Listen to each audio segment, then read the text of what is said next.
పోవడం జరుగుతుంది.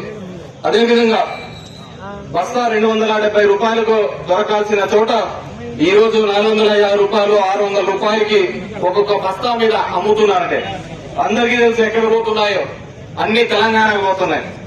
అక్కడెక్కడైతే పంట ఎక్కువగా పండించినారో అక్కడ యూరియా కొరత ఉందని తెలుసుకున్నారో ఈ నుంచి ఆ బ్లాక్ మార్కెట్ లో డబ్బులు పోయే ఈ ఎరువులు పోయే పరిస్థితి మనం అంతా చూస్తున్నాం. అదేవిధంగా గతంలో కంటే ఎక్కువగా ఇచ్చినామని చెప్తున్న ఈ ప్రభుత్వం గతంలో కంటే ఇప్పుడు సాగు తగ్గినా గానీ ఎందుకు ఈ విధంగా ఎప్పుడు లేని విధంగా ఉంది అని చెప్పి అడుగుతున్నాను. దీనికి పెద్ద విషయం అవసరం లేదు. నువ్వు ఆర్బీకేలు ఉన్నాయి, ప్రతి 2000 జనాభాకు సంబంధించి ఒక ఆర్బీకేలు ఉన్నాయి. రైతులు వచ్చి ఎంత కావాలని డిమాండ్ అని బుక్ చేసుకుంటే అక్కడే విషయం తెలిసిపోతుంది ఎంత రైతులకు ఎంత అవసరం పడుతుంది, ఎంత యూరియా కావాలని. గతంలో అదే విధంగా చేసేవాళ్ళం. అంతకుముందు కూడా చూసినాం మనం 2019 కంటే ముందు వేరుశనగ పంపిణీ అప్పుడు ఏ విధంగా ఉండేది.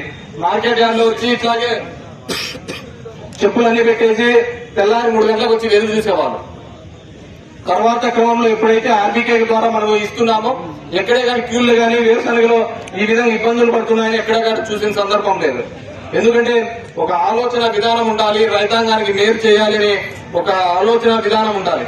కానీ ఈ ప్రభుత్వం అలాంటివి ఏవే కానీ చేయకుండా ఎంత అవసరమవుతుందనేది కంప్లీట్ గా వ్యవసాయాన్ని పూర్తిగా నిర్లక్ష్యం చేసి వీళ్ళ సోకులకు వీళ్ళు ఇచ్చే స్టేట్మెంట్లకు మనం చూస్తూనే ఉన్నాం. ఈ 2 ఏళ్లలో వరి ఏ విధంగా గిట్టుబాటు ధర లేకుండా పోయింది. మిరప కోసం ఏ విధంగా గిట్టుబాటు లేదు. నేను ఒకసారి ముదుగుబ్బ నుంచి పులివెందులు పోతుంటే మా ముదుగుబ్బ నుంచి దగ్గర 500-600 మంది పొద్దున్నే బొలేరోలోనూ ఆటోలోనూ పోతున్నారు.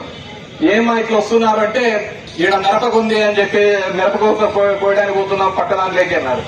సరే అని చెప్పి అమృతపల్లి దగ్గర అడిగినా, అక్కడున్న రైతులను అడిగినా ఏమైనా మిరప ఎంత ఉపయోగపోతుందంటే గతంలో 53 కేజీలు ఒక మూటకి 53 కేజీలు వాళ్ళు లెక్కేస్తారట.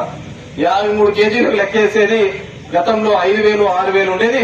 ఇప్పుడు కేవలం 693 రూపాయలు 700 రూపాయలతో పోతుంది అని చెప్పి ప్రతి చోట కూడా ఈరోజు వరి, మిరప, పత్తి, జొన్న, కందులు, మినుములు, కసలు, మొక్కజొన్న, సజ్జలు, రాగులు, అరటి, చీని, పొగాకు, ఉల్లి ఏ దానికైనా చూడండి.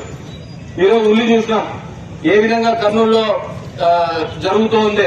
మొత్తం అంతా ఉల్లి రైతులు ఏ విధంగా రోడ్డు మీద వచ్చి పడ్డం చూడడం చూసినాం, రోడ్డు మీదకి రావడం చూసినాం.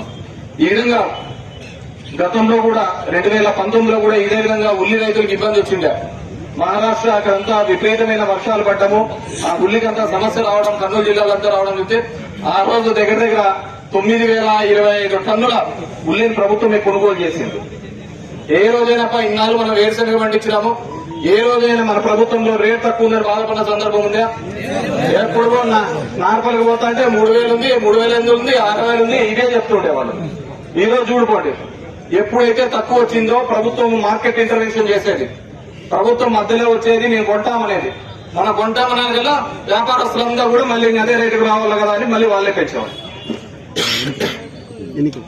ఈ రోజు వాటి గురించి మాట్లాడిచ్చే వాళ్లే లేరు. ధరల స్థిరీకరణ గురించి ఆలోచించే వాళ్ళే ఈ రోజు కరువైన పరిస్థితి. అదేవిధంగా మన 13,000 ఇందాలు ఇచ్చేవాళ్ళం, ఈయన వచ్చి 20,000 ఇస్తానని చెప్పారు. అందరికి ఇచ్చి పడేస్తాను, నానేం అట్లేం లేదు అన్నదాతలకు అందరికీ అని చెప్పేసి